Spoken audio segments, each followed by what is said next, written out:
Você já olhou para uma estrada vazia e sentiu o peito apertar sem saber por quê? Eu sinto isso toda vez que vejo um caminho de terra com bambuzal dos dois lados. Toda vez. Mesmo depois de tantos anos. E hoje eu vou te explicar por quê. Eu tenho 78 anos. E ainda sinto o gosto da poeira grudado na boca quando fecho os olhos e penso naquele dia. Minha querida, tem coisa que o corpo guarda mesmo quando a cabeça tenta esquecer. A sola do pé lembra do cascalho quente. O joelho lembra do peso de cada passo. E o peito... o peito lembra daquele silêncio que doía mais do que qualquer grito. Eu vou contar uma história que carreguei comigo. Guardei dentro de mim como quem guarda espinho enterrado na carne. Dói quando mexe, mas a gente aprende a conviver. Meu nome é Jurema. Nasci no interior do Paraná, numa região onde o chão era vermelho e o céu parecia maior do que qualquer lugar do mundo. A casa onde cresci ficava no final de uma estrada comprida, ladeada de bambuzal dos dois lados. Quando ventava forte, o barulho dos bambus batendo um no outro parecia conversa de gente sussurrando segredo. Eu achava bonito quando era pequena. Depois, passei a ter medo daquele som. Meu pai se chamava Geraldo. Trabalhava na lavoura de milho de um fazendeiro da região e, quando voltava no fim do dia, trazia sempre alguma coisa no bolso da camisa. Uma espiga torta que não servia para venda, um punhado de amendoim torrado, uma pedra lisa do rio que ele achava bonita.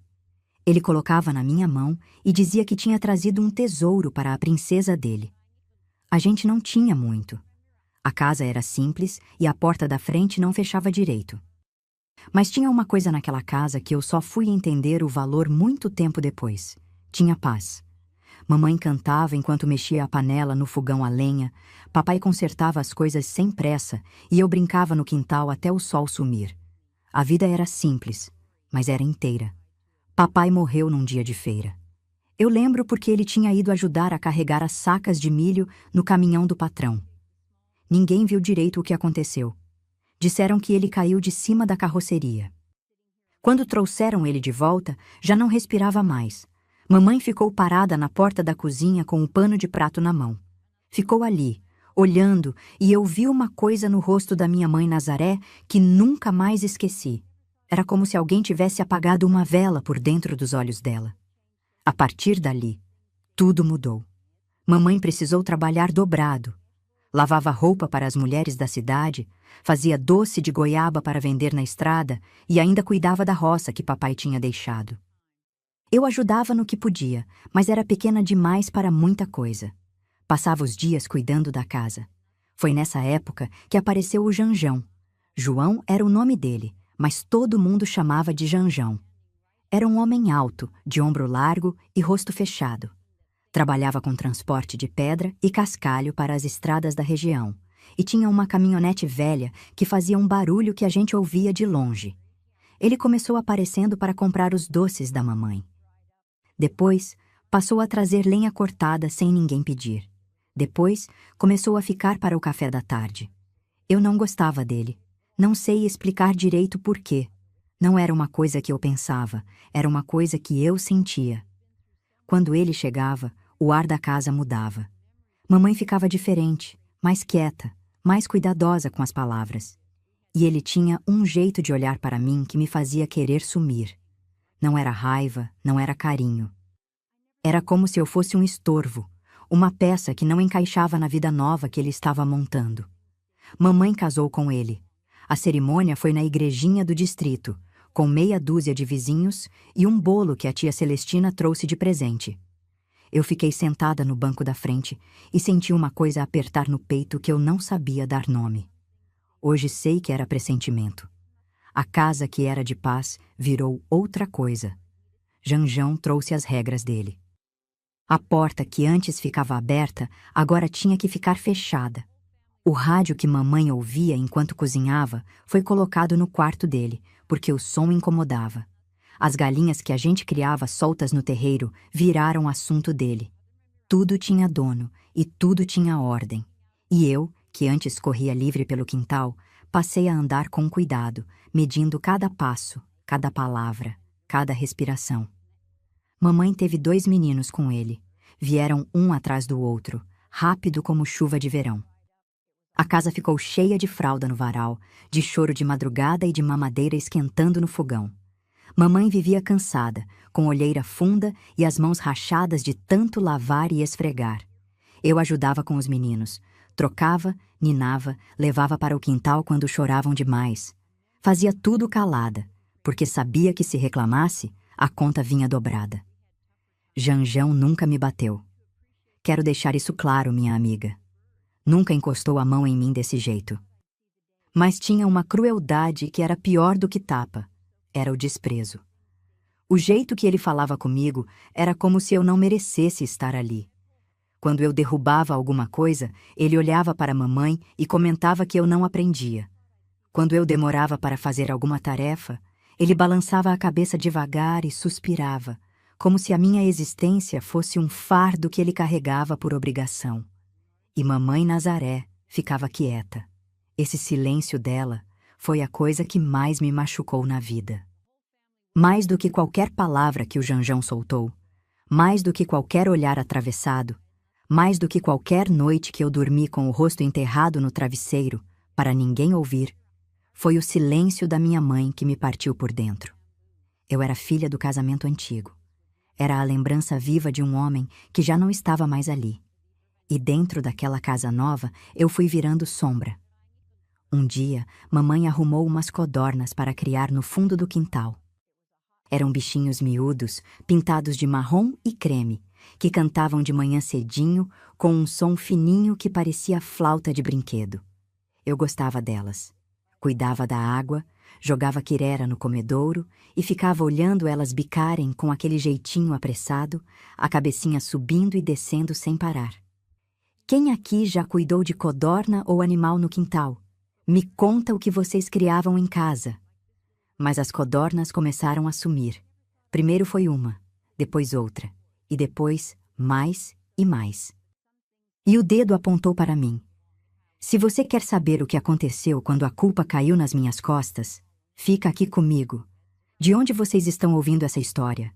Me fala a cidade, quero saber de onde vem cada uma de vocês. Quando a gente é pequena, não sabe se defender com palavras. A boca trava, o pensamento embola e o medo toma conta de tudo. A gente fica ali, parada, olhando os outros decidirem o que a gente é, e acredita.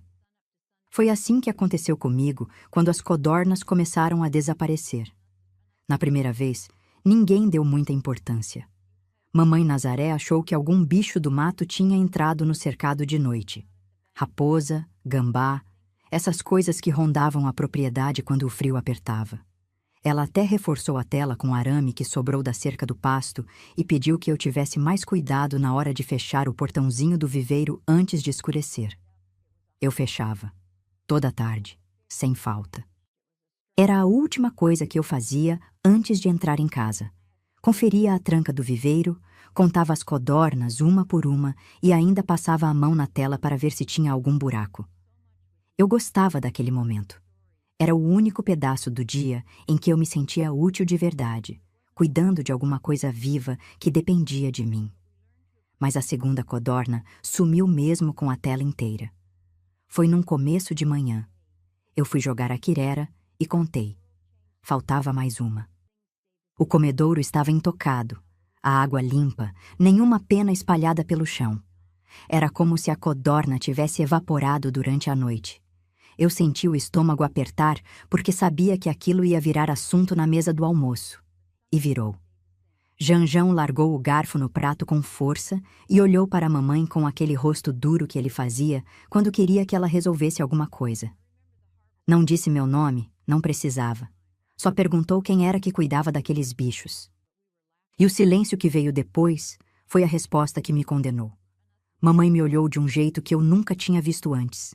Não era raiva, mas também não era defesa. Era cansaço. Os olhos dela diziam que ela não tinha energia para brigar por mim, que ela já estava carregando peso demais e que aquela história das codornas era mais um problema que ela não queria ter. Eu tentei falar. Tentei dizer que tinha fechado o viveiro direito, que tinha conferido tudo, que não sabia o que estava acontecendo. Mas Janjão cortou minha fala no meio, dizendo que menina que não prestava atenção não merecia confiança. Aquelas palavras entraram na minha cabeça feito prego. Fiquei calada pelo resto do almoço. Comi o arroz com feijão sem levantar os olhos do prato, ouvindo o barulho dos meus irmãos pequenos batendo a colher na caneca e o rangido da cadeira do Janjão toda vez que ele se mexia. A cozinha cheirava a gordura de porco e cebola queimada, e aquele cheiro, que antes me dava fome, naquele dia me deu enjoo. Depois do almoço, fui para o quintal e fiquei sentada perto do viveiro, olhando as codornas que restavam. Elas bicavam o chão com aquele jeitinho nervoso, virando a cabecinha para os lados como se estivessem procurando alguma coisa. Eu fiquei ali até o sol começar a cair, pensando se era possível que eu tivesse esquecido de fechar o portãozinho alguma noite sem perceber. A dúvida é uma coisa terrível. Quando alguém repete uma mentira, muitas vezes, a gente começa a achar que talvez seja verdade. Na quarta vez que uma codorna sumiu, Janjão perdeu a paciência de vez. Foi num fim de semana. Ele tinha voltado da venda do seu Firmino, onde ia sempre tomar cachaça com os outros homens da região. Chegou em casa com o rosto vermelho e o humor pior do que o normal. Quando mamãe contou que tinha sumido mais uma, ele bateu a mão na mesa da cozinha tão forte que a moringa de barro pulou do lugar. Olhou para mim e disse alto, para que todos ouvissem, que ou eu estava vendendo aquelas codornas ou estava soltando de propósito, porque não tinha outra explicação. Mamãe abaixou a cabeça. Os meninos pararam de brincar no canto da sala e ficaram quietos, sentindo que o ar tinha mudado. Eu senti as pernas amolecerem e uma vontade enorme de correr, mas não tinha para onde. Naquela noite, deitada na minha esteira no canto do quarto que eu dividia com os meninos, eu chorei sem fazer barulho. Aprendi a chorar assim naquela casa, com a boca fechada, os olhos apertados e o travesseiro cobrindo o rosto. Chorava e pedia para Deus me explicar por que eu estava sendo culpada por uma coisa que eu não tinha feito. E o pior é que eu comecei a me sentir culpada mesmo. Mesmo sabendo que não era eu, uma parte dentro de mim começou a achar que talvez eu merecesse aquilo. Talvez eu fosse mesmo descuidada. Talvez eu fosse mesmo um peso. Talvez o Janjão tivesse razão e eu não prestasse para nada. É isso que a rejeição faz com uma menina. Ela não precisa de prova, não precisa de lógica. Ela entra devagar, feito cupim na madeira, e vai comendo por dentro até a gente achar que é oca. Os dias seguintes foram pesados. Janjão passou a me dar tarefas extras como castigo. Rachar lenha miúda para o fogão, buscar água no poço 3 vezes por dia, varrer o quintal inteiro antes do sol nascer, mesmo nos dias de geada, quando o chão estava duro e a vassoura mal raspava a terra. Mamãe via tudo e não dizia nada. Às vezes eu pegava ela me olhando de longe com aquela expressão que eu não conseguia decifrar. Era pena? Era culpa? Eu não sabia. E ela nunca disse. Teve uma tarde em que eu estava lavando a louça no tanque do lado de fora da casa. A água estava gelada porque tinha chovido na véspera e meus dedos estavam dormentes. Eu lavava cada prato devagar, tentando não derrubar nada, porque se quebrasse, ia sobrar para mim. De repente, ouvi a voz do Janjão vindo do lado da cerca. Ele estava conversando com o seu Firmino, o dono da venda, que tinha vindo trazer umas ferramentas emprestadas. Eu não estava prestando atenção, mas o que ouvi me fez parar com o prato na mão. Janjão estava dizendo para o seu Firmino que eu era um problema, que não era filha dele, que não tinha o sangue dele, e que se fosse por ele, já tinha me mandado para a casa de algum parente. Eu larguei o prato dentro do tanque devagar. Sequei as mãos no avental e fui para trás da casa, onde ninguém podia me ver. Encostei as costas na parede de madeira e fiquei ali, olhando para o céu cor de laranja, e senti uma coisa rasgar dentro do peito. Não era tristeza. Era uma certeza fria, pesada, que desceu inteira de uma vez. Eu não pertencia àquela casa. Eu era tolerada, não amada. Eu era aceita por obrigação, não por vontade. E a qualquer momento, aquela tolerância podia acabar. Naquela noite, pela primeira vez, eu pensei na tia Celestina. Lembrei do rosto dela no casamento da mamãe, da mão quente que ela colocou no meu ombro quando ninguém estava olhando, e daquele sussurro no meu ouvido dizendo que, se eu precisasse dela, era só procurar. Mas eu era pequena demais para pedir ajuda, e tinha medo demais para abrir a boca, porque dentro daquela casa eu já tinha aprendido uma coisa que nenhuma menina deveria aprender tão cedo, que o silêncio era mais seguro do que a verdade. E foi esse silêncio que quase me destruiu. A gente sabe quando alguma coisa ruim está para acontecer. Não sabe explicar como, não sabe dizer de onde vem essa certeza, mas o corpo avisa. O estômago aperta, a nuca esquenta e uma voz lá dentro, baixinha, diz: "Cuidado." Eu senti isso na manhã em que Janjão anunciou que ia buscar brita na pedreira. Tinha chovido forte nos dias anteriores e a estrada de entrada da nossa casa estava cheia de buracos, daqueles que engoliam o pé da gente até o tornozelo. A caminhonete dele atolava toda vez que tentava sair.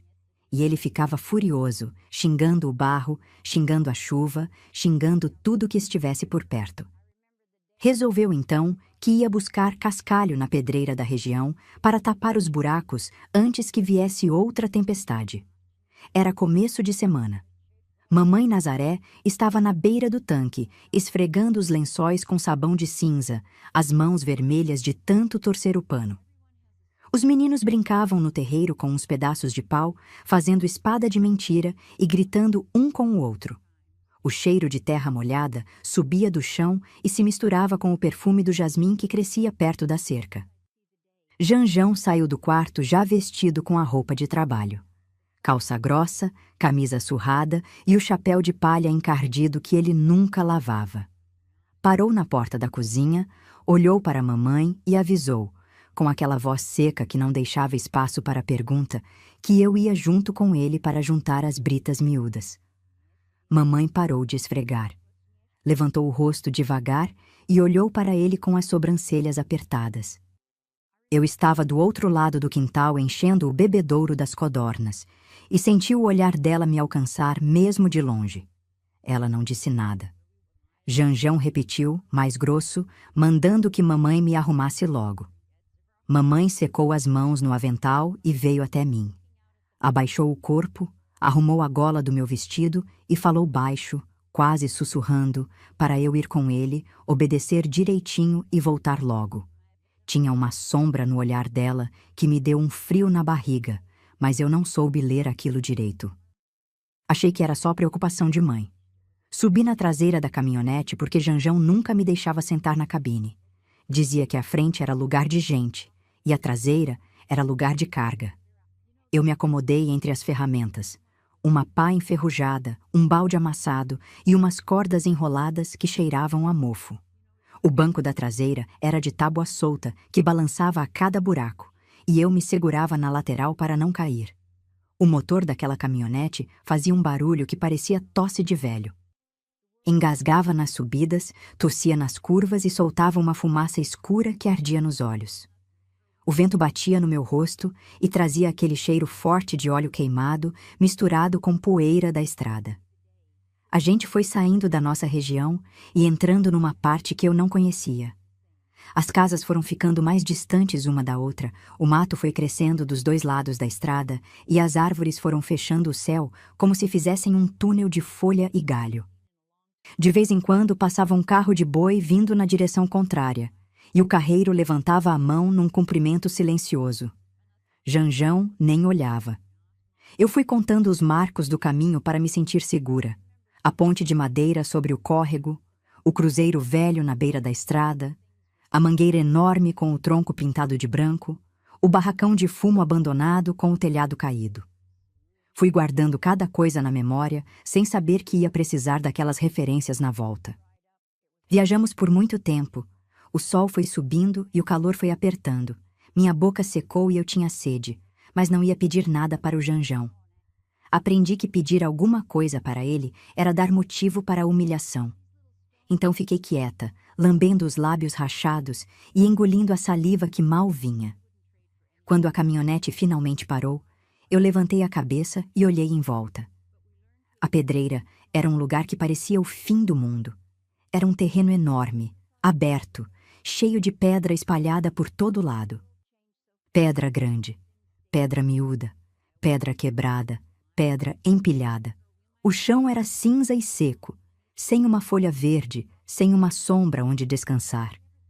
O sol batia naquelas pedras e devolvia um calor que subia do chão e queimava a sola dos pés, mesmo através da sandália.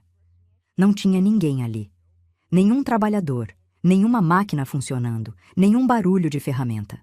Só o vento passando entre as pedras e fazendo um assovio fino que dava arrepio. Era como se a gente tivesse chegado num lugar onde o mundo tinha acabado e esquecido de avisar. Janjão desceu da cabine sem falar comigo. Foi caminhando até um canto da pedreira, olhou em volta como se estivesse procurando alguma coisa e voltou. Parou na frente da caminhonete, acendeu um cigarro de palha e ficou fumando devagar, olhando para o nada com aquela cara de quem já tinha decidido tudo.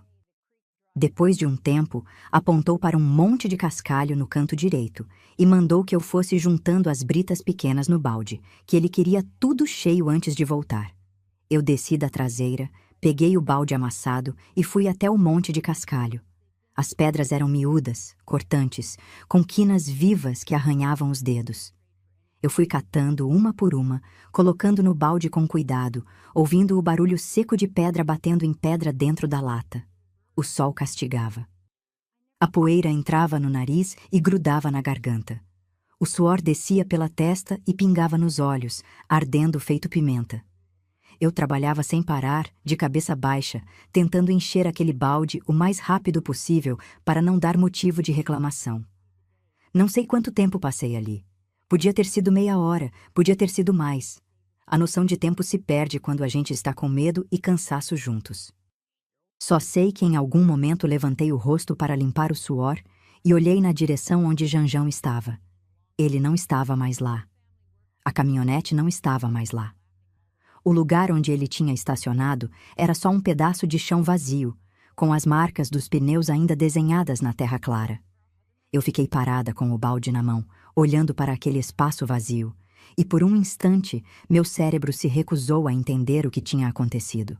Era como se alguém tivesse arrancado o chão debaixo dos meus pés. O coração acelerou, a respiração travou e uma onda de calor subiu do peito até a cabeça, misturada com tontura e pânico. Ele tinha ido embora.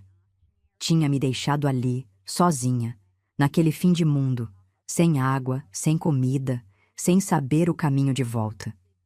E o balde caiu das minhas mãos com um estrondo que ecoou naquela pedreira vazia como o som mais solitário que eu já ouvi na vida. Eu fiquei parada por um tempo que não sei medir. Podia ter sido 1 minuto, podia ter sido 10. O corpo ficou duro, as pernas travaram e os olhos ficaram grudados naquele pedaço de chão onde a caminhonete estava antes. As marcas dos pneus na terra pareciam cicatrizes frescas, desenhadas ali para provar que eu não estava inventando. Ele tinha estado ali e tinha ido embora. O primeiro pensamento que veio foi que talvez ele tivesse ido buscar alguma coisa e fosse voltar.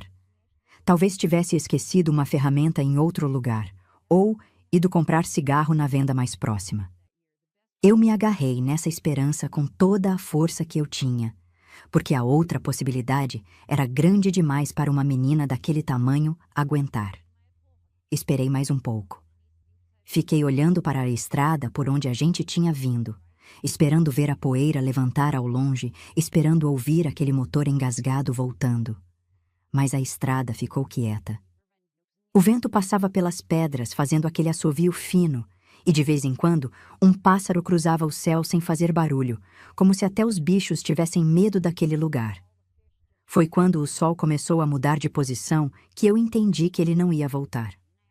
A sombra que antes estava do meu lado esquerdo agora estava atrás de mim, e o calor, que já era forte, começou a apertar de um jeito diferente. A boca secou mais ainda, a garganta ardeu e eu senti uma tontura que veio devagar, como onda mansa que vai puxando a areia debaixo dos pés. Eu precisava sair dali. A pedreira tinha só uma entrada.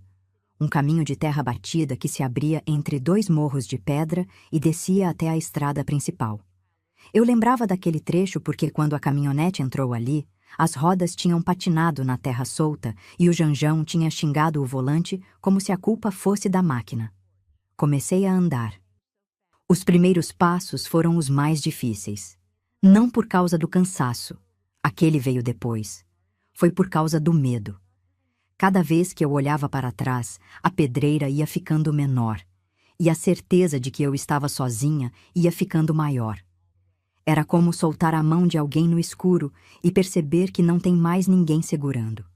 A sandália que eu usava era velha, de tira fina, com a sola lisa de tanto uso. Escorregava nas pedras soltas do caminho. Antes de chegar na estrada principal, eu já tinha tropeçado e arranhado o dedão do pé direito numa quina de pedra. O sangue escorreu devagar, misturado com a poeira, e eu limpei com a barra do vestido sem parar de andar. Quando finalmente cheguei na estrada de terra, parei e olhei para os dois lados. Para a esquerda, o caminho subia numa ladeira longa que sumia atrás de uma curva. Para a direita, descia suave entre dois paredões de mato fechado. Eu não sabia qual era o lado certo. Fechei os olhos e tentei lembrar da viagem. O Janjão tinha virado para a esquerda quando saiu da estrada principal para entrar na pedreira. Isso eu lembrava porque o sol tinha batido no meu rosto quando a caminhonete fez a curva. Então, para voltar, eu precisava ir para a direita. Comecei a descer. A estrada era comprida e reta, ladeada de mato alto dos dois lados. O capim-gordura chegava na altura da minha cintura e balançava com o vento, fazendo um barulho seco que parecia papel amassado. De vez em quando aparecia uma árvore maior, com o tronco grosso e a copa larga que fazia uma sombra redonda no chão. Eu parava nessas sombras para descansar, encostava as costas no tronco e ficava ouvindo meu próprio coração batendo forte dentro do peito. A sede foi a pior parte. A garganta queimava e a língua estava grossa, grudando no céu da boca. Eu procurava com os olhos algum córrego, alguma nascente, alguma poça de água da chuva, qualquer coisa que molhasse os lábios. Mas o chão estava seco, rachado em alguns pontos, e o mato não dava sinal de água por perto. Andei por muito tempo. O sol foi descendo devagar, e as sombras das árvores foram ficando compridas, esticadas no chão como braços tentando alcançar alguma coisa. A luz foi mudando de cor, do branco forte do meio-dia para um dourado grosso que tingia tudo de mel. Era bonito, mas eu não conseguia enxergar beleza naquele momento. Só conseguia pensar em chegar em casa. Foi aí que comecei a reconhecer os marcos que eu tinha guardado na memória durante a ida. Primeiro apareceu o barracão de fumo abandonado, com o telhado caído e as paredes tomadas pelo mato. Depois, a mangueira enorme com o tronco pintado de branco, que parecia um fantasma bom no meio da estrada. Depois, o cruzeiro velho na beira do caminho, com as flores secas que alguém tinha colocado ali tempos atrás. Cada marco que aparecia era como um abraço. Meu coração acalmava um pouco. As pernas ganhavam um fôlego novo e a esperança voltava a pulsar devagar dentro do peito. Eu ia contando na cabeça. O barracão passou, falta a mangueira. A mangueira passou, falta o cruzeiro. O cruzeiro passou, falta a ponte. A ponte de madeira sobre o córrego foi a salvação. Quando eu vi aquelas tábuas escurecidas pelo tempo, atravessadas sobre a água rasa que corria entre as pedras, eu desci correndo pela ribanceira e enfiei as mãos na água. Bebi como bicho. Bebi de joelho no barro, com a boca encostada na superfície, sentindo a água gelada descer pela garganta e lavar a poeira que tinha grudado por dentro. Bebi até o estômago doer. Depois fiquei sentada na margem por um instante, com os pés dentro da água, olhando o reflexo do céu que já estava ficando cor de goiaba madura. Os pés estavam inchados. A sola da sandália direita tinha soltado na ponta, e eu tinha que arrastar o pé para ela não cair. Os arranhões ardiam com a água fria, mas era uma dor boa, uma dor que lembrava que eu estava viva. Levantei e continuei andando. O trecho final foi o mais longo. A estrada foi ficando mais larga. As casas começaram a aparecer de novo ao longe. E eu comecei a ouvir sons que me trouxeram de volta ao mundo. uma vaca mugindo no pasto, um cachorro latindo atrás de uma cerca, o barulho de panela vindo de alguma cozinha. Quando finalmente vi o bambuzal que marcava a entrada da nossa região, as lágrimas vieram. Vieram de uma vez, sem aviso, quentes e grossas, escorrendo pelo rosto sujo de poeira e caindo no vestido que já não tinha mais cor de tão encardido. Eu chorei de alívio, de cansaço, de raiva e de uma tristeza funda que eu não sabia explicar, porque eu estava voltando para casa. Mas a casa para onde eu estava voltando era a mesma casa de onde tinham me mandado embora. E o homem que me abandonou naquela pedreira estava lá dentro, esperando, com uma mentira já pronta na ponta da língua. A gente carrega no corpo a prova do que viveu. Pode inventar desculpa, pode montar história, pode ensaiar explicação, mas o corpo não mente. O corpo mostra. E naquele fim de tarde, o meu corpo estava contando tudo sem eu precisar abrir a boca. Eu vi Mamãe Nazaré antes mesmo de chegar no portão.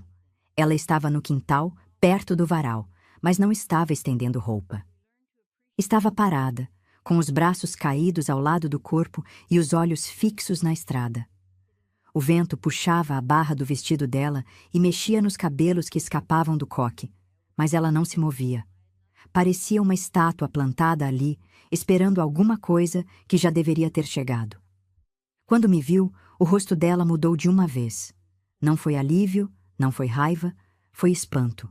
O tipo de espanto que vem quando a gente vê com os próprios olhos aquilo que o coração já estava desconfiando. Ela veio andando rápido na minha direção, quase correndo, e antes de chegar perto já estava gritando. Gritou meu nome, gritou perguntando onde eu estava, gritou mandando eu entrar. Eu parei no meio do caminho. Não consegui dar mais nenhum passo. As pernas que tinham aguentado aquela estrada inteira de repente amoleceram, como se o corpo tivesse guardado toda a força para chegar ali e agora não tivesse mais nada para dar. Fiquei parada com os braços pendurados, o vestido encardido de poeira, os pés inchados e a sandália direita arrastando no chão com a sola solta.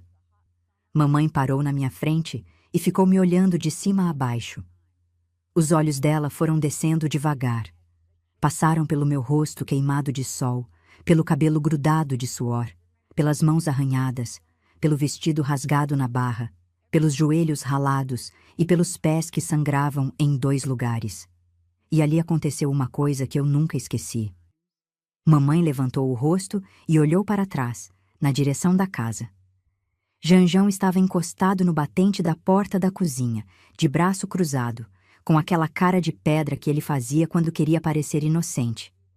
Os meninos brincavam perto dele, alheios a tudo, rodando um peão de madeira no chão. Eu senti o peso do olhar dele antes de conseguir ver direito. Era um olhar que mandava calar, que ameaçava sem precisar de palavra, que avisava que a história já estava contada e que eu não tinha permissão para mudar uma vírgula. Mamãe olhou para ele, depois olhou para mim.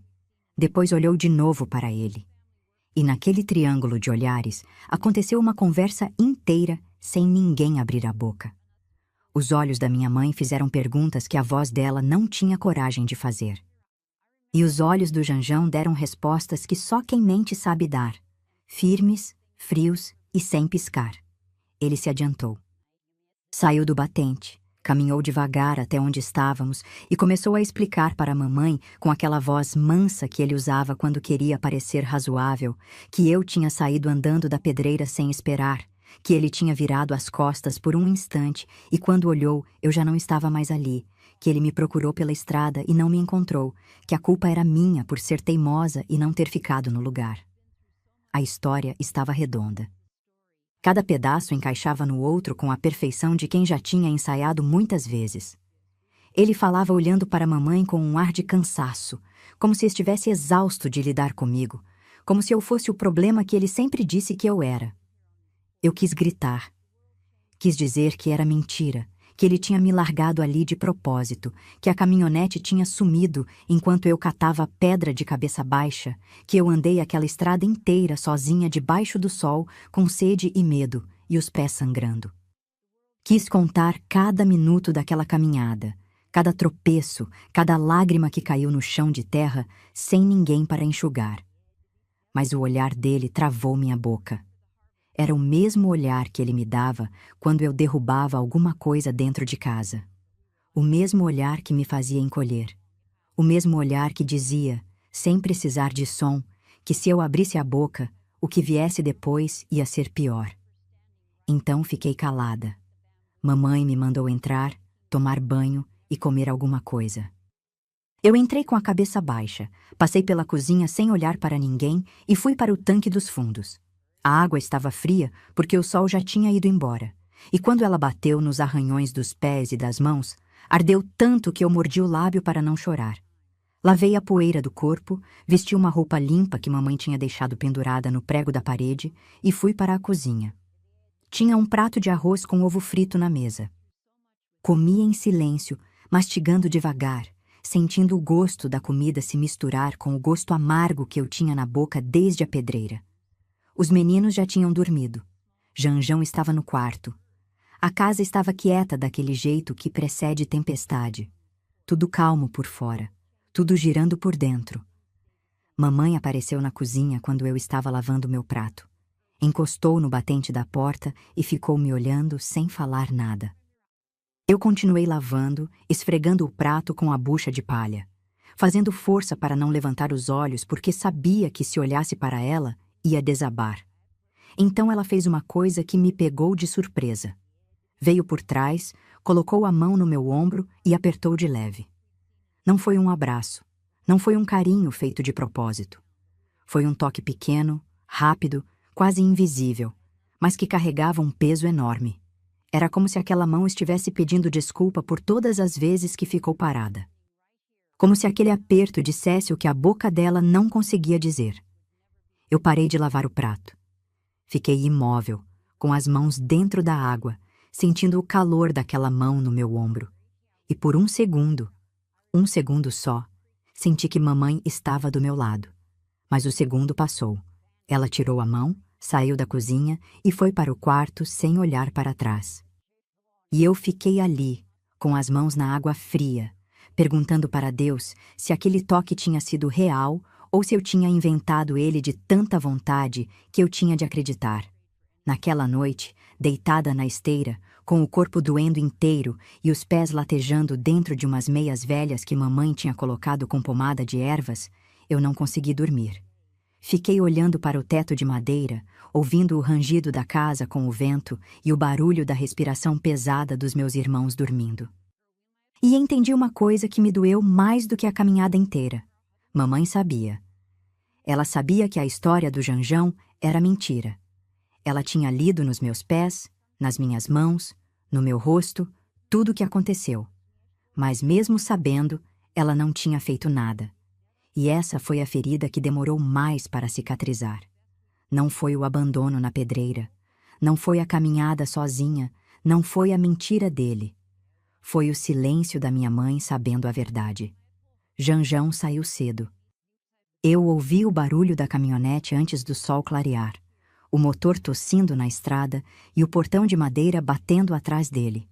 Era dia de entrega de cascalho numa fazenda da região, e ele costumava passar o dia inteiro fora quando tinha esse tipo de serviço.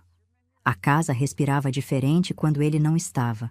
O ar ficava mais leve, as paredes pareciam se afastar, e até o barulho dos passarinhos no telhado soava mais alto, como se os bichos também sentissem que o perigo tinha saído pela porta. Mamãe estava na cozinha preparando a massa do bolo de fubá. Eu lembro do cheiro da farinha misturada com o leite morno e do barulho da colher de pau raspando o fundo da bacia de alumínio.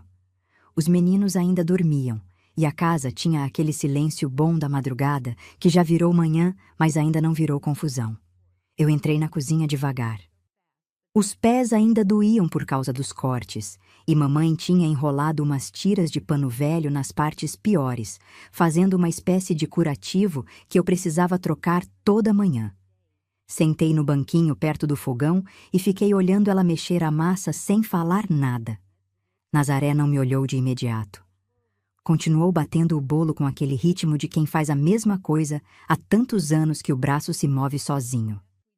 Mas eu vi que ela estava prestando atenção em mim pelo canto do olho, do jeito que as mães fazem quando querem ouvir, sem parecer que estão esperando. Então, eu falei. Não saiu tudo de uma vez. Primeiro veio o começo, que ele mandou eu juntar pedra e que eu fiquei lá catando brita no sol. Depois veio o meio, que quando eu levantei o rosto, a caminhonete não estava mais ali. E por último veio o fim, que eu andei aquela estrada inteira sozinha, com sede, com medo, com os pés machucados, sem saber se ia conseguir chegar. Mamãe parou de mexer a massa. A colher de pau ficou apoiada na borda da bacia, pingando farinha no fogão, e ela ficou com as mãos paradas no ar, como se o corpo tivesse congelado no meio de um gesto. Eu vi o maxilar dela apertar e os olhos ficarem molhados, mas ela não chorou. Mamãe Nazaré não chorava na frente dos filhos. Guardava tudo para depois, para a hora em que ninguém estava vendo. Ela me olhou. Foi um olhar comprido, demorado, daqueles que entram dentro da gente e remexem tudo. Eu fiquei esperando que ela dissesse alguma coisa, que ia falar com ele, que ia tirar a gente dali, que ia me proteger. Esperava qualquer coisa que me fizesse sentir que eu não estava sozinha naquela luta. Mas o que veio foi diferente do que eu esperava. Mamãe soltou um suspiro fundo, daqueles que saem do peito carregando o peso de muitos anos, e voltou a mexer a massa. Disse, sem me olhar, que eu precisava ter mais cuidado, que a vida não era fácil para ninguém e que a gente precisava aguentar as coisas até Deus resolver.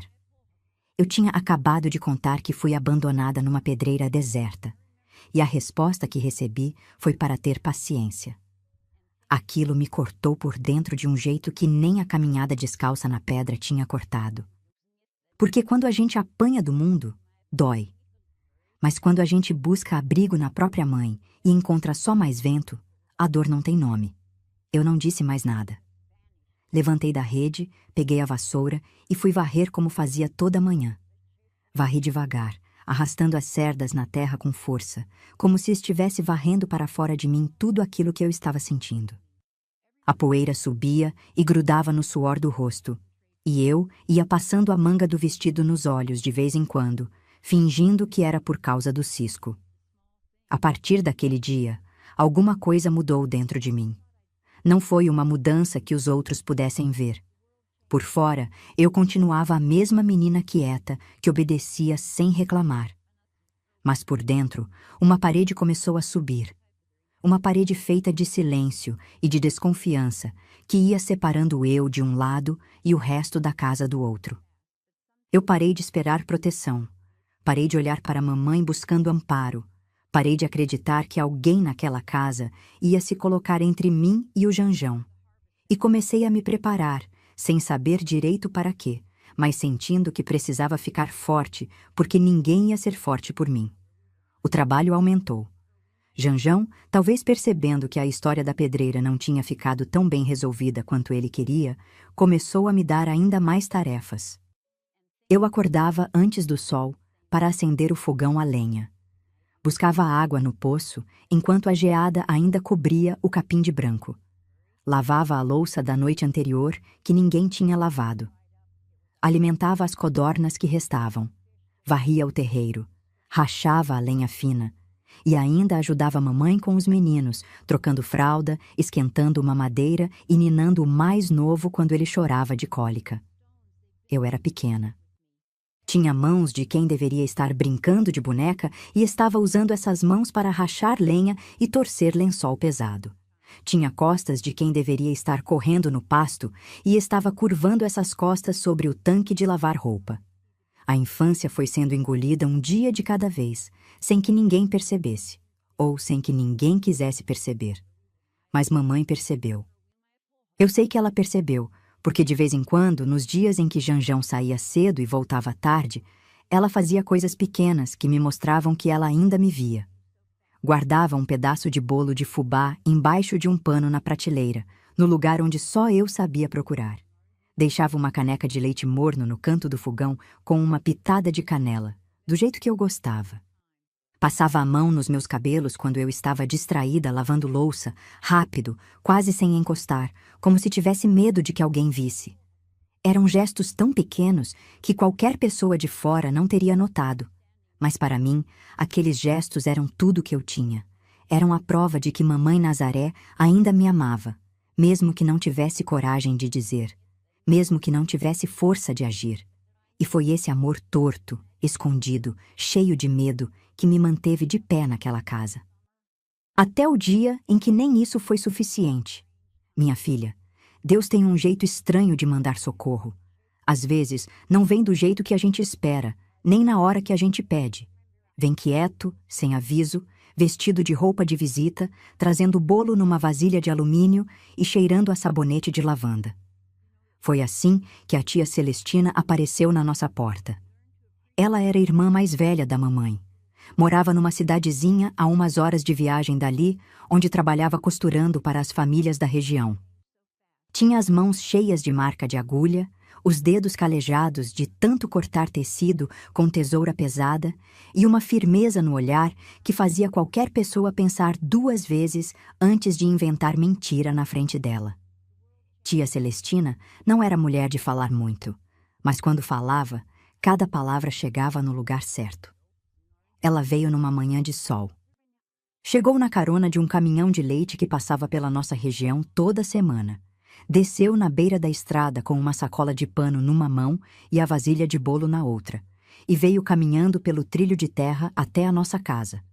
Eu estava no terreiro varrendo quando vi ela aparecer no fim do caminho, e meu coração deu um pulo tão forte que eu larguei a vassoura no chão. Corri até ela. Não sei por que corri. Fazia tempo que eu não corria para lugar nenhum. Mas alguma coisa dentro de mim reconheceu naquela mulher uma segurança que eu não sentia havia meses. Quando cheguei perto, ela me olhou de cima a baixo com aqueles olhos escuros que não perdiam detalhe, e eu vi o rosto dela mudar. Não disse nada ali na estrada, mas eu senti que ela já tinha começado a entender. Mamãe Nazaré recebeu a irmã com alegria contida, do jeito que ela fazia tudo naquela época. Com medo de demonstrar demais, com medo de chamar atenção, com medo de que qualquer sentimento fora do lugar virasse motivo de problema. As duas se abraçaram na porta da cozinha e tia Celestina segurou mamãe pelos ombros e ficou olhando para ela por um tempo longo, como quem examina uma planta que não está recebendo água suficiente. Janjão apareceu no meio da tarde. Cumprimentou a tia com aquela educação forçada que ele usava quando tinha gente de fora. Voz mansa, sorriso de canto de boca, jeito de homem prestativo. Era outra pessoa quando tinha visita. Ajudava a carregar as coisas, oferecia cadeira, até fazia gracinha com os meninos. Mas tia Celestina não era mulher de se impressionar com fachada. Eu via ela observando ele pelo canto do olho, medindo cada gesto, pesando cada palavra, guardando tudo num lugar da memória que depois ia servir de prova. O dia correu aparentemente normal. Almoçamos todos juntos. Arroz, feijão tropeiro, couve refogada e o bolo que a tia tinha trazido. Os meninos fizeram bagunça, mamãe serviu a comida em silêncio, Janjão comeu rápido e saiu para o lado de fora fumar. A tia ficou na mesa, tomando o resto do caldo de feijão devagar, e eu senti o olhar dela pousado em mim como uma mão quente que não precisa apertar para ser sentida. Foi no final da tarde que tudo aconteceu. Janjão tinha saído para a venda do seu Firmino, como fazia sempre que podia. Os meninos estavam dormindo no quarto depois de tanto brincar. Mamãe e tia Celestina estavam sentadas no banco de madeira do lado de fora da cozinha, descascando mandioca para o jantar. O sol estava descendo atrás dos morros, pintando o céu de laranja e rosa, e o cheiro de terra úmida subia do quintal onde eu tinha molhado a horta mais cedo. Eu estava sentada no degrau da porta, remendando uma meia velha com agulha e linha que mamãe tinha me ensinado a usar. A tia me chamou para perto. Disse para eu sentar com elas, que queria conversar. Mamãe ficou tensa. Eu vi os ombros dela subirem e os dedos apertarem a faca de descascar mandioca com mais força. Ela sabia o que estava vindo. Talvez soubesse desde a hora em que viu a irmã examinando meus pés descalços de manhã, ou desde o momento em que percebeu a tia contando os calos nas minhas mãos enquanto eu servia o almoço. Tia Celestina me perguntou como eu estava. Perguntou sobre a escola, sobre os bichos, sobre o que eu fazia durante o dia. Eram perguntas simples, de tia que visita sobrinha, mas por trás de cada uma tinha uma intenção que eu comecei a perceber devagar. Ela estava montando o mapa da minha rotina, entendendo o peso que eu carregava, medindo o tamanho do buraco que tinham cavado ao meu redor. E então ela perguntou sobre a pedreira. Eu não sei como ela soube. Talvez mamãe tenha contado alguma coisa sem perceber. Talvez algum vizinho tenha comentado. Talvez tia Celestina simplesmente tenha juntado os pedaços que estavam espalhados na minha aparência e no meu jeito de andar com a cabeça sempre baixa. Mas ela perguntou. E quando perguntou, olhou nos meus olhos de um jeito que dizia que ali era seguro, que eu podia falar, que ela ia ouvir até o fim. E eu contei. Contei tudo. Contei na frente da mamãe, na frente do quintal, na frente do pôr do sol que ia caindo devagar. Contei sobre as codornas, sobre a culpa que colocaram em mim, sobre os olhares do Janjão, sobre a viagem para a pedreira, sobre o momento em que levantei o rosto e a caminhonete não estava mais ali. Contei sobre a caminhada de volta, sobre a sede, sobre os pés sangrando, sobre os marcos da estrada que me guiaram para casa. Contei sobre a mentira que ele inventou quando eu cheguei, sobre o olhar que me mandou calar e sobre o silêncio de mamãe sabendo a verdade sem fazer nada. Quando terminei de falar, o quintal estava escuro. O sol tinha ido embora sem que ninguém percebesse, e as cigarras tinham começado a cantar naquele coro enlouquecido que tomava conta das noites de verão. Mamãe estava com o rosto virado para o lado, os olhos vermelhos e o queixo apertado. A faca de descascar mandioca tinha caído no chão ao lado do banco, e ela não tinha se abaixado para pegar. Tia Celestina ficou em silêncio por um tempo que pareceu eterno. Depois respirou fundo, levantou do banco e disse para a mamãe, com uma voz firme que não tremia nem um pouco, que ia levar a menina, que eu ia morar com ela, que aquela casa não era lugar para eu ficar. Mamãe começou a chorar. Não foi um choro alto. Foi daqueles que saem espremidos, como se tivessem sido guardados dentro de uma garrafa apertada durante tempo demais e agora estivessem vazando pelas frestas. Ela chorou com a mão tapando a boca, os ombros sacudindo, sem conseguir olhar para mim nem para a irmã. Tia Celestina esperou o choro passar. Depois sentou de novo, colocou a mão no joelho de mamãe e repetiu, mais baixo, que não estava tirando a filha dela por maldade. Que estava fazendo aquilo porque alguém precisava fazer. Que ela enxergava o que estava acontecendo, mesmo que mamãe não tivesse força para enxergar. E mamãe, entre soluços, fez que sim com a cabeça. Aquele gesto, aquele aceno pequeno, derrotado, molhado de lágrima, foi a coisa mais dolorosa e mais libertadora que eu vi na minha vida. A parte mais difícil é arrumar as coisas sabendo que a vida que a gente viveu até ali cabe inteira dentro de uma mala pequena.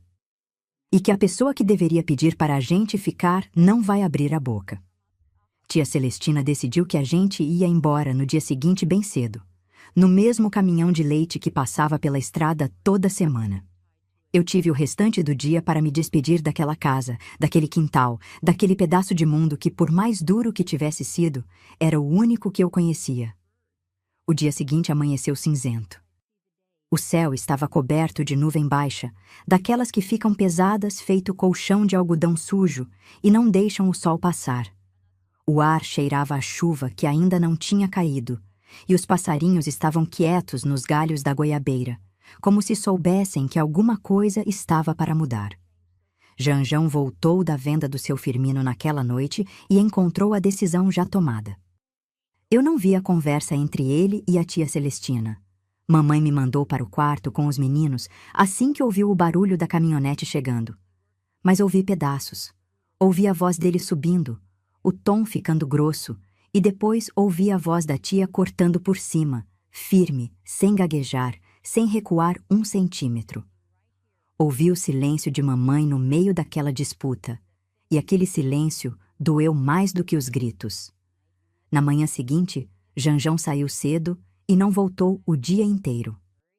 Sumiu com a caminhonete sem avisar para onde ia, e a casa ficou naquele vazio estranho que fica quando alguém que ocupa espaço demais desaparece de repente.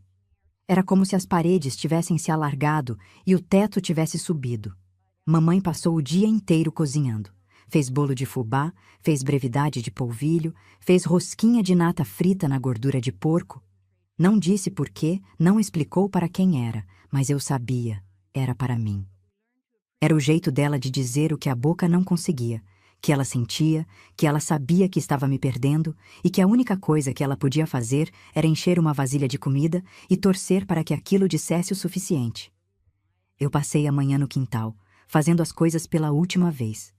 Alimentei as codornas que restavam, trocando a água do bebedouro e jogando a quirera com cuidado, prestando atenção no jeitinho apressado delas bicando o milho. Varre o terreiro devagar, fazendo o desenho das cerdas na terra durar mais do que o normal. Eram coisas que eu fazia todo dia sem pensar, e que de repente tinham virado memória antes mesmo de acabar. No fim da tarde, fui até o fundo do quintal, onde ficava a cerca velha que separava o nosso terreno do pasto do vizinho. Ali tinha um pé de jabuticaba que meu pai Geraldo tinha plantado antes de eu nascer. Era uma árvore baixa, de tronco escuro e retorcido. Eu encostei a testa no tronco e fiquei ali, sentindo a textura áspera na pele e o cheiro de terra molhada que subia das raízes. Aquela árvore era a última coisa que meu pai tinha deixado viva naquela propriedade. E eu estava indo embora sem poder levar ela comigo. Quando voltei para casa, mamãe estava no quarto arrumando minha mala. Era uma sacola de lona grossa, com uma alça de corda que já estava puída de tanto uso. Dentro, ela tinha colocado 2 vestidos, uma muda de roupa de baixo, um par de sandálias que ainda serviam, um broche pequeno de flor feito de latão que era dela e que ela usava preso na gola nos dias de missa, e a toalhinha de crochê que minha avó tinha feito antes de morrer. Eu olhei para aquela sacola e senti o tamanho da minha vida toda caber ali dentro. Tudo que eu tinha no mundo estava naquele pedaço de lona, e não pesava quase nada. Mamãe fechou a sacola devagar, puxando as cordas e fazendo um nó firme.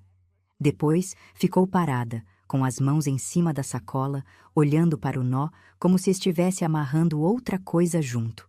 Um pedido de perdão, uma saudade antecipada, uma dor que ela não sabia como resolver. Os meninos não entenderam o que estava acontecendo. Eram pequenos demais para perceber que a irmã mais velha estava indo embora. O mais velho ficou rodando o peão no terreiro a tarde inteira, e o mais novo dormiu no colo da mamãe depois do almoço, com o dedo na boca e o rostinho amassado de sono. Eu fiquei olhando para eles do outro lado do quintal, pensando que eram meus irmãos e que eu talvez não fosse vê-los crescer. Aquela noite eu não dormi. Fiquei deitada na esteira, ouvindo a respiração dos meninos e o rangido do telhado com o vento, gravando cada barulho na memória. O cheiro do quarto, uma mistura de fralda limpa, madeira velha e o perfume fraco da vela de sebo que mamãe acendia no oratório antes de dormir, ficou guardado num lugar tão fundo dentro de mim que até hoje, quando sinto algo parecido, o peito aperta. Na madrugada da partida, levantei antes de todo mundo. A casa estava escura e o frio entrava pelas frestas da janela. Fui até a cozinha e encontrei mamãe Nazaré já de pé, parada na frente do fogão apagado, com a mão apoiada na parede e a cabeça baixa. Ela não me ouviu chegar. Ou fingiu que não ouviu. Fiquei parada na porta, olhando para ela naquela escuridão e quis correr e abraçar e dizer que ficava, que aguentava mais, que não precisava ir embora. Mas a menina que eu era naquela hora já tinha entendido uma coisa que muita gente adulta demora a aprender. Que às vezes o amor que a gente recebe não é suficiente para proteger a gente. E que ir embora não é abandonar, é se salvar. Tia Celestina apareceu pronta, com a sacola dela num ombro e a minha na outra mão. Me olhou com firmeza e fez um gesto com a cabeça, indicando a porta. Era a hora. Mamãe veio até a porta da cozinha. Ficou parada no batente. O mesmo batente onde Janjão ficava de braço cruzado quando queria me intimidar. Mas ali, naquela madrugada, era só a minha mãe, pequena, cansada, com os olhos inchados de quem chorou a noite inteira escondida. Ela estendeu a mão e me deu uma vasilha coberta com pano de prato. Dentro tinha o bolo de fubá, as brevidades e as rosquinhas. A vasilha estava morna, como se ela tivesse ficado segurando contra o peito para manter o calor. Eu peguei a vasilha. Olhei para ela. E naquele olhar, passou tudo que a gente nunca tinha conseguido dizer uma para a outra. O amor, a culpa, a saudade que já estava nascendo antes da despedida. E um pedido mudo de perdão que eu só fui entender muitos anos depois. Saí pela porta sem olhar para trás. A estrada estava escura, o orvalho molhava a barra do vestido e o barulho dos meus passos na terra era o único som do mundo. E a cada passo que eu dava para longe daquela casa, eu sentia uma coisa estranha acontecendo dentro do peito.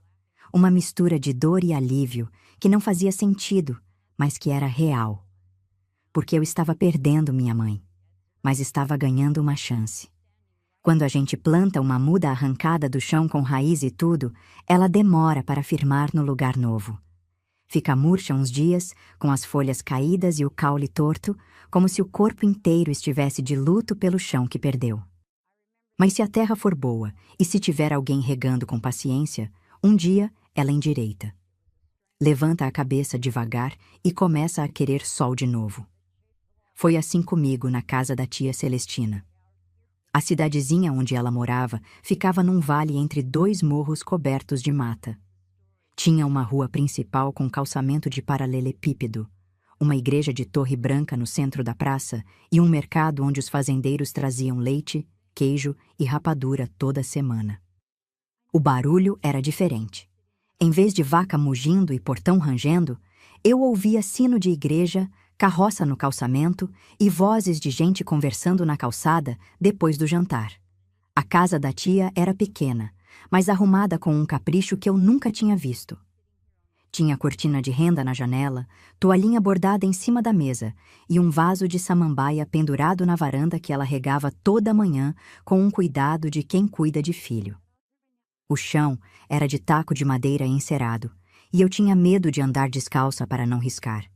Ela riu quando percebeu e me disse para eu ficar à vontade, que casa era para ser vivida, não para ser admirada de longe.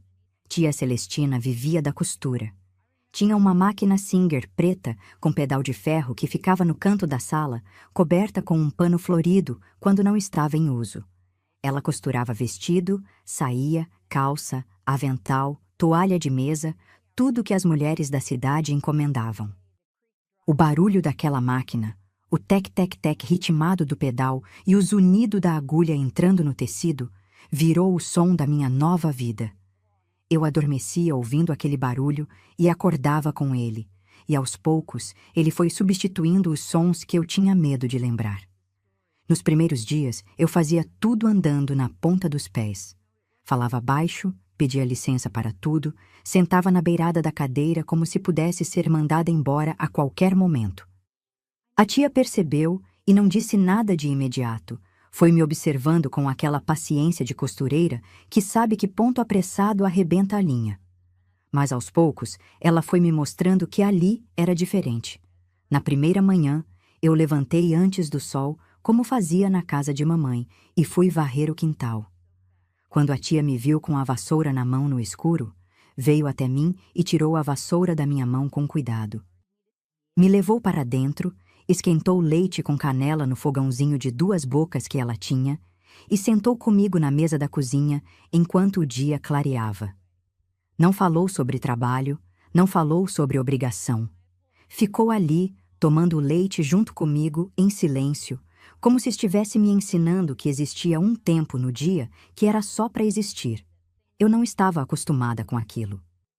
Na casa do Janjão, cada minuto tinha que ser útil, cada gesto tinha que ter função, cada momento parado era motivo de bronca.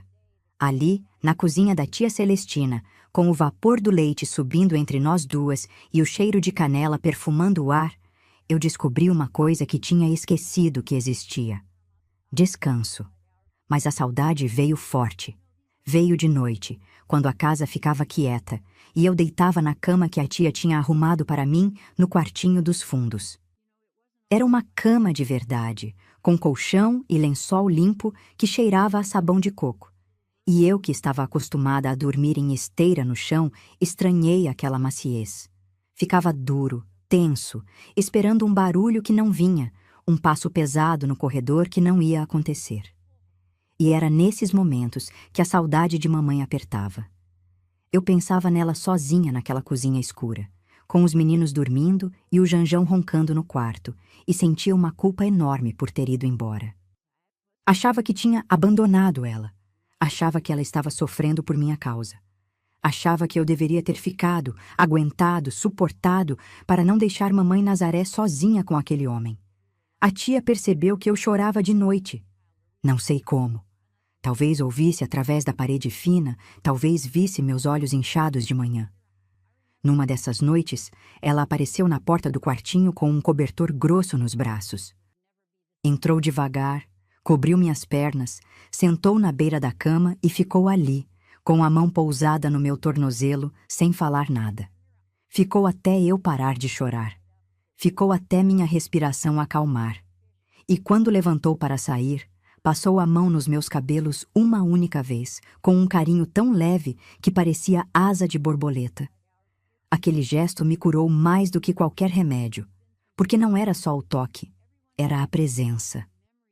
Era alguém dizendo, sem usar palavra nenhuma, que eu não estava sozinha e que não precisava engolir a dor em silêncio, que ali podia chorar, que ali podia sentir, que ali ninguém ia me punir por ser frágil. As semanas foram passando e eu fui me acostumando com a rotina da tia. De manhã, ajudava na cozinha, mas diferente de antes, ali era uma ajuda escolhida, não imposta. A tia me ensinava a cozinhar com gosto, me mostrava como temperar o feijão com louro e alho, como fazer a massa da broa de milho ficar fofa, como remendar tecido para ficar invisível. Eram ensinamentos que vinham com paciência, com explicação, com aquele jeito de quem acredita que a pessoa do outro lado é capaz de aprender. À tarde, eu ia para a escola. Era a primeira vez que eu frequentava uma sala de aula de verdade, com carteira, quadro de giz e professora de vestido engomado. Na casa de mamãe, eu tinha aprendido a ler com um caderno velho e uma cartilha que uma vizinha emprestou, mas a escola era outra coisa. Tinha livro, tinha caderno novo, tinha lápis de cor. E eu ficava olhando para aqueles materiais na minha mesa com um espanto que as outras meninas não entendiam. Para elas era normal, para mim era milagre. A tia também me matriculou na catequese da igreja. Era num salão nos fundos da paróquia, com bancos de madeira escura, cheia de marca de cupim, e um crucifixo grande na parede que tinha o verniz descascando nas bordas. A catequista era uma mulher de sorriso largo, que contava as histórias da Bíblia como se fossem novela, e eu ficava encantada ouvindo sobre gente que tinha sofrido, que tinha sido jogada fora, e que mesmo assim Deus não tinha abandonado. Eu pensava em mamãe durante essas histórias. Pensava se Deus também estava olhando para ela. Pensava se um dia Ele ia tirar ela daquela situação, do mesmo jeito que a tia Celestina tinha me tirado. E pedia a Deus.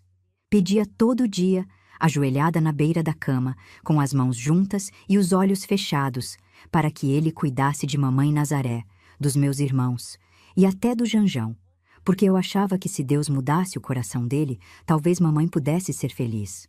Eu não sabia que a mudança ia demorar muito mais do que eu imaginava. E que antes de mamãe encontrar a paz dela, muita coisa ainda ia acontecer naquela casa que eu tinha deixado para trás. A notícia da separação chegou numa carta. Naquele tempo, as novidades viajavam devagar. Não tinha telefone na nossa região, e as informações iam e vinham no bolso de quem viajava, motorista de caminhão, vendedor ambulante, parente que visitava de vez em quando. Foi assim que soube. Uma prima de mamãe que morava perto da nossa antiga casa mandou um recado pela mulher do leiteiro que passava na cidadezinha da tia Celestina. O recado era curto. Dizia que Janjão tinha arrumado outra mulher numa cidade vizinha e que mamãe Nazaré tinha ficado sozinha com os meninos. Não tinha detalhe, não tinha explicação, só aquele pedaço de informação seca que a gente recebe e fica virando na cabeça tentando encaixar no que já sabe. Eu fiquei parada no meio da cozinha da tia, com aquele recado na mão, sentindo uma mistura de coisas que eu não sabia separar. Tinha alívio, porque o Janjão tinha ido embora e mamãe não ia mais viver debaixo daquela sombra. Tinha raiva, porque ele largou ela com 2 meninos pequenos, da mesma forma que largava tudo que não servia mais. E tinha uma tristeza funda, quieta, que vinha de saber que mamãe agora estava sozinha de verdade, sem marido, sem mim, carregando uma casa inteira nas costas. Tia Celestina leu o recado por cima do meu ombro e ficou em silêncio por um tempo. Depois foi até o fogão, esquentou água para chá de erva cidreira, que era o remédio dela para toda dor que não tinha farmácia, e colocou a caneca na minha frente. Sentou do outro lado da mesa e ficou me olhando com aquela calma que ela tinha, a calma de quem já viu o mundo virar de cabeça para baixo e aprendeu a esperar ele endireitar sozinho. O tempo foi passando. Eu fui crescendo na casa da tia, fui aprendendo a costurar na Singer, fui terminando a escola, fui virando moça. A vida na cidadezinha foi ganhando forma. Eu tinha amigas na catequese, tinha freguesas que já pediam remendo e bainha diretamente para mim.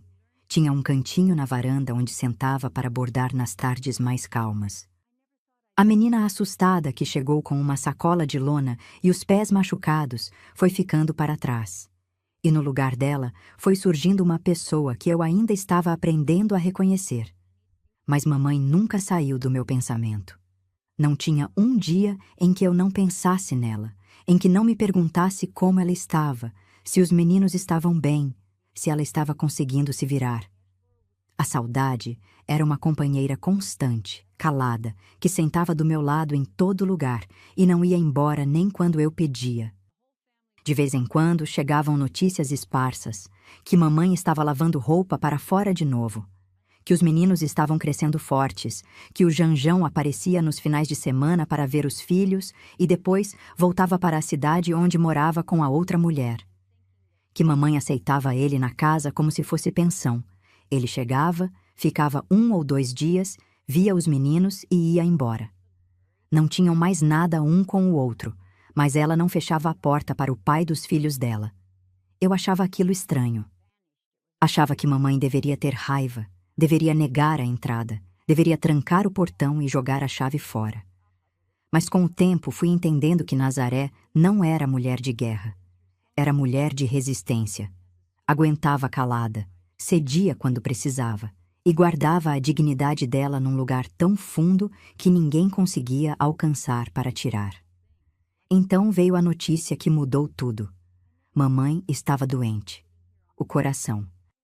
O recado dessa vez veio mais rápido, trazido por um vizinho que tinha vindo à cidadezinha comprar remédio na farmácia. Disse que Nazaré tinha passado mal, que tinham levado ela para o hospital da cidade maior e que o médico tinha falado em cirurgia. Coisa séria, coisa grande, coisa que poderia dar certo ou não. Tia Celestina e eu saímos no dia seguinte. Pegamos a primeira condução que apareceu. Um ônibus velho que fazia a linha entre as cidades do interior, com banco de couro rachado e janela que não fechava direito. A viagem durou horas e eu passei cada minuto olhando pela janela sem ver nada, com o peito apertado e as mãos geladas, pedindo a Deus que não levasse mamãe embora antes de eu chegar. Mamãe não estava no hospital quando chegamos. Tinha recebido alta depois de uns exames e estava se preparando para a cirurgia que seria feita semanas depois. E adivinha onde ela estava? Na casa da minha avó materna. A mesma avó que morava pertinho da tia Celestina, a poucas ruas de distância da casa onde eu vivia. Mamãe estava ali, tão perto de mim, e eu não sabia. Quando entrei naquela casa e vi Nazaré sentada numa cadeira de vime na varanda, com um chale nos ombros e o rosto mais magro do que eu lembrava, eu senti o chão sumir debaixo dos pés. Ela estava menor. As mãos que eu lembrava fortes e ocupadas estavam pousadas no colo, paradas, com as veias saltadas e os dedos finos. O cabelo tinha fios brancos que antes não existiam, e os olhos, aqueles olhos que eu vi apagar no dia que papai morreu, tinham uma canseira diferente agora, mais funda, mais velha. Ela me olhou e o queixo tremeu. Eu fui andando devagar até ela, como se tivesse medo de que fosse miragem e que qualquer passo brusco pudesse desfazer a imagem. Quando cheguei perto o suficiente para sentir o calor do corpo dela, mamãe levantou a mão e tocou o meu rosto. Passou os dedos pela minha bochecha, pela minha testa, pelo meu queixo, como se estivesse lendo com as mãos a pessoa que eu tinha me tornado. E eu vi nos olhos dela uma coisa que eu tinha esperado a vida inteira para ver. Arrependimento. Não era um arrependimento de quem pede desculpa por obrigação. Era o arrependimento de quem carregou uma culpa tão pesada por tanto tempo que ela já tinha virado parte do corpo, como osso ou músculo. Estava entranhado nela, em cada ruga do rosto, em cada fio branco do cabelo, em cada batida fraca daquele coração doente. Eu peguei a mão dela e segurei firme. Não disse nada. Não precisava, porque ali, naquela varanda, com o barulho da rua passando ao longe e a luz da tarde entrando pelos vãos da janela, um fio que o tempo e a distância tinham esticado até quase arrebentar começou a ser recolhido de volta. E eu soube que aquele era o começo de uma cura que ia ser lenta, difícil e cheia de tropeço, mas que ia acontecer. Perdoar não é esquecer. Quem diz que perdoou e esqueceu, ou está mentindo, ou não sofreu de verdade. Perdoar é lembrar de tudo, cada detalhe, cada dor, cada noite mal dormida, e mesmo assim, escolher soltar. É abrir a mão que estava fechada há tanto tempo que os dedos já tinham esquecido como era ficar abertos. Eu aprendi a perdoar lavando a minha mãe. Depois que mamãe Nazaré fez a cirurgia no coração, ela ficou fraca de um jeito que eu nunca tinha visto. A mulher que lavava roupa para meia cidade, que carregava balde de água no quadril, que amassava mandioca com as próprias mãos, agora não conseguia levantar da cama sem ajuda. O médico tinha dito que a recuperação ia ser longa e que ela precisava de alguém por perto o tempo todo, para dar os remédios na hora certa, para ajudar a caminhar devagar pelo corredor, para vigiar a respiração de madrugada. Eu me ofereci sem pensar duas vezes. Tia Celestina me olhou com um espanto silencioso quando eu disse que ia cuidar de mamãe. Acho que ela esperava que eu tivesse raiva demais, mágoa demais, ferida demais para querer ficar perto. E talvez tivesse razão. Eu tinha tudo isso dentro de mim. Tinha raiva, tinha mágoa, tinha ferida aberta que ardia toda vez que eu olhava para a mamãe e lembrava do silêncio dela naquela cozinha, da pedreira, do olhar do Janjão me mandando calar. Mas tinha uma coisa que era maior do que tudo isso e que eu não conseguia explicar nem para mim mesma. Era a necessidade de estar ali, de cuidar, de fazer por ela o que ela não tinha conseguido fazer por mim. A casa da minha avó era simples, de paredes caiadas e telhado de telha francesa que esquentava durante o dia e esfriava rápido quando o sol ia embora. O quarto onde mamãe ficava tinha uma cama de ferro com colchão fino, uma mesinha de cabeceira com o terço pendurado no puxador da gaveta e uma janela que dava para o quintal onde a avó plantava hortelã e manjericão nos canteiros de tijolo. Eu ia toda manhã cedo. Saía da casa da tia antes do sol e caminhava as poucas ruas até a casa da avó, ouvindo o canto dos sabiás nos fios de luz.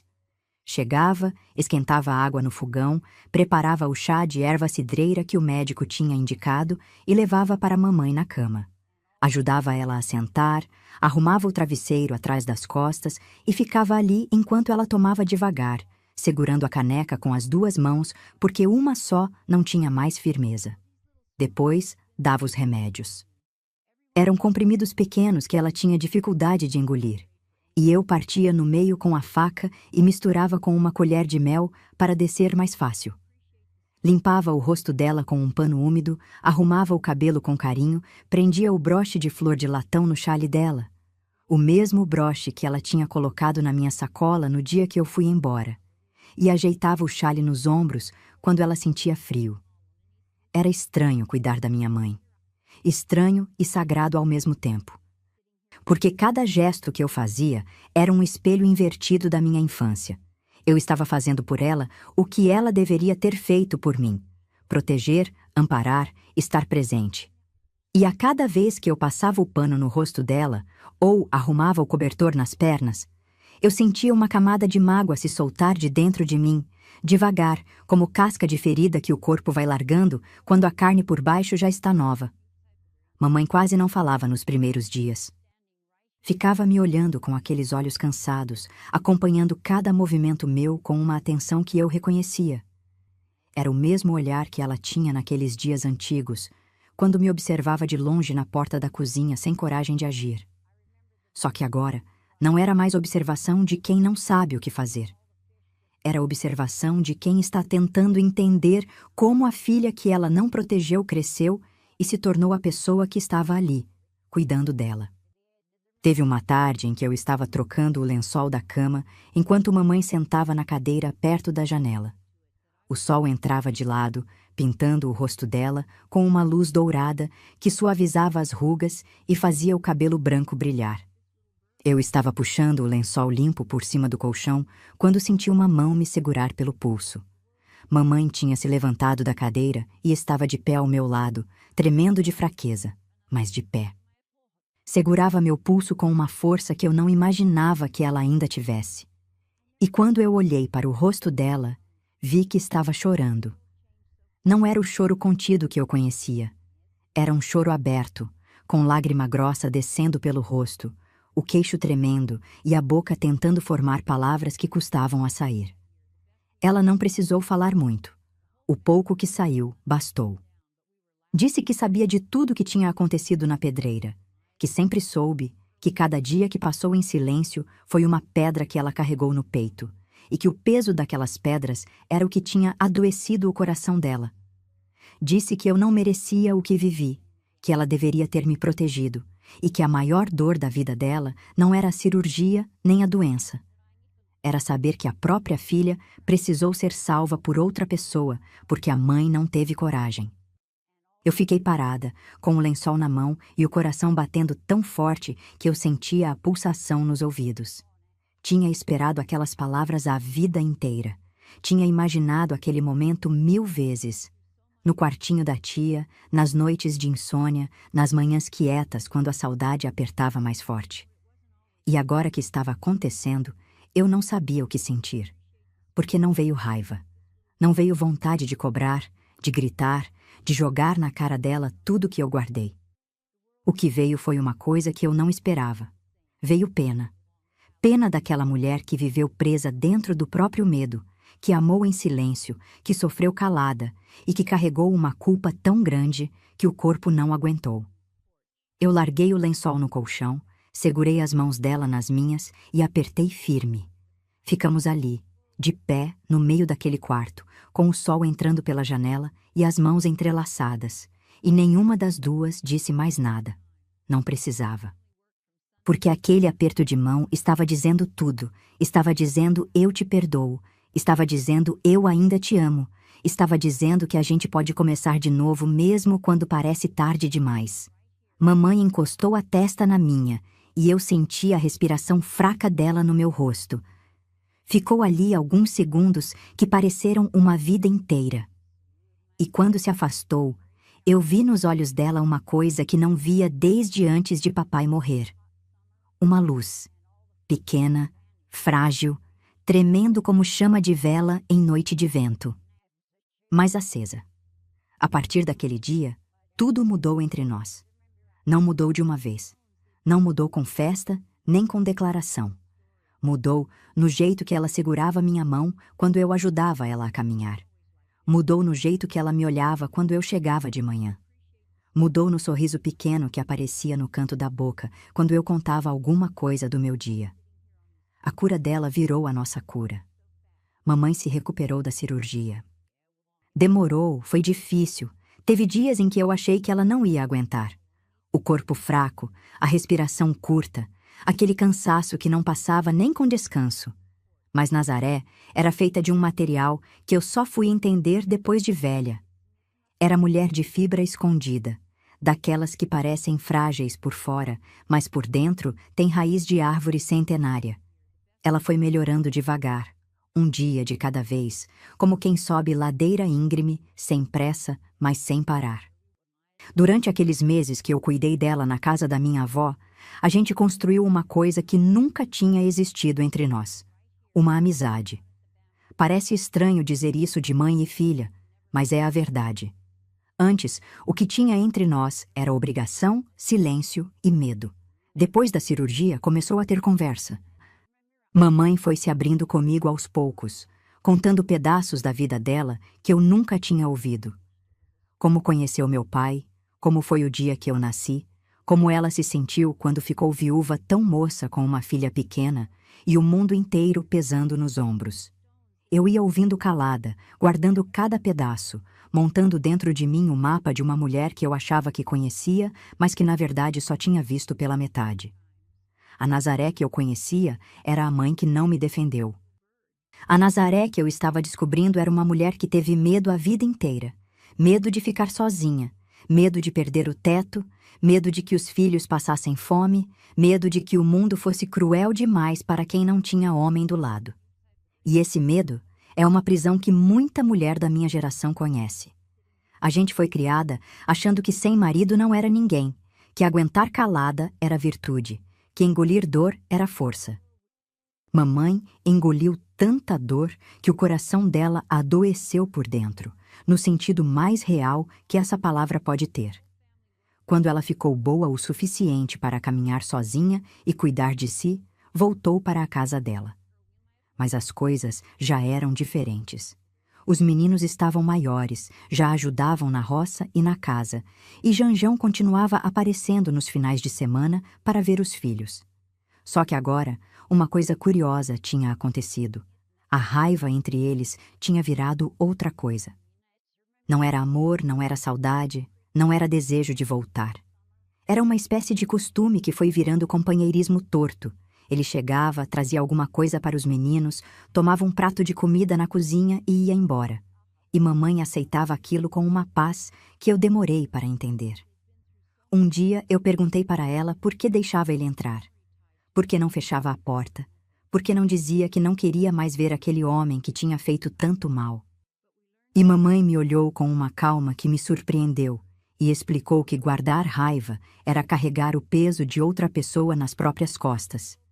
Que ela já tinha carregado peso demais na vida e que tinha escolhido largar tudo que não era dela no chão e seguir mais leve. Que o Janjão era pai dos filhos dela e que por causa disso ia ter sempre uma porta aberta, mas que porta aberta não era a mesma coisa que coração aberto. Eu entendi naquele momento que mamãe tinha encontrado um tipo de sabedoria que eu ainda não tinha. A sabedoria de quem fez as pazes com a própria história sem precisar reescrever nenhuma página. A mulher dele, da outra cidade, nunca se importou com as visitas. Sabia que Nazaré não era ameaça, que não tinha mais nada entre eles além dos filhos e de uma convivência mansa que o tempo foi polindo até ficar lisa como pedra de rio. E mamãe virou isso, amiga do homem que um dia foi o pesadelo da minha infância. A vida faz umas voltas que a gente não entende na hora, mas que lá na frente fazem um sentido estranho. Eu cresci. Cresci na casa da tia Celestina, aprendi o ofício da costura. Me tornei mulher de mão firme e coração manso. Casei com um homem bom que me tratou com o respeito que eu passei a infância inteira achando que não merecia. Tive filhos, tive netos, tive uma vida que a menina da pedreira jamais imaginou que fosse possível. Tia Celestina viveu até bem velhinha. Costurou até os dedos não aguentarem mais segurar a agulha e mesmo depois ficava sentada perto da Singer, passando a mão na máquina como quem acaricia um cavalo fiel. Ela foi a pessoa que me salvou, e eu nunca vou ter palavras suficientes para agradecer. Mas eu acho que ela sabia. Acho que cada vez que me via sorrindo, cada vez que me via forte, cada vez que me via cuidando dos meus filhos com o carinho que eu aprendi na casa dela, ela sabia que o gesto dela naquela tarde tinha valido cada briga, cada enfrentamento, cada risco. Mamãe Nazaré viveu bastante também. A cirurgia deu certo, o coração aguentou, e ela passou os últimos anos dela perto de mim, na mesma cidadezinha, tomando chá na minha varanda nas tardes de sol. A gente conversava sobre tudo e sobre nada, como fazem as mulheres que já disseram o que precisava ser dito e agora podem simplesmente ficar juntas, em paz. Ela partiu numa manhã de orvalho, dormindo, com o terço entre os dedos e o rosto sereno. Eu segurei a mão dela, que já estava fria, e agradeci. Agradeci por ela ter sido minha mãe, com todos os erros, com todos os silêncios, com todo o amor torto que ela deu do jeito que soube dar. Porque é isso que a vida me ensinou. O amor nem sempre vem bonito, nem sempre vem no tempo certo, nem sempre vem do jeito que a gente merece. Mas quando ele vem de verdade, mesmo atrasado, mesmo machucado, mesmo coberto de poeira de estrada, ele ainda cura. Eu sou a prova disso. Eu sou a menina que voltou da pedreira com os pés sangrando e o coração partido. E eu sou a mulher que está aqui, com 78 anos, contando essa história para você, com a voz firme e o peito em paz. Porque foi naquele fim de tarde, voltando sozinha pela estrada de terra, que eu entendi uma coisa que me acompanhou a vida inteira. Quando a confiança quebra, o coração aprende a andar sozinho. Mas quando alguém estende a mão de volta, esse mesmo coração aprende a coisa mais difícil do mundo. Aprende a confiar de novo. Se essa história tocou o seu coração, compartilha com uma amiga que também precisa ouvir isso, porque toda mulher carrega uma estrada de terra dentro de si. E toda mulher merece saber que dá para chegar do outro lado.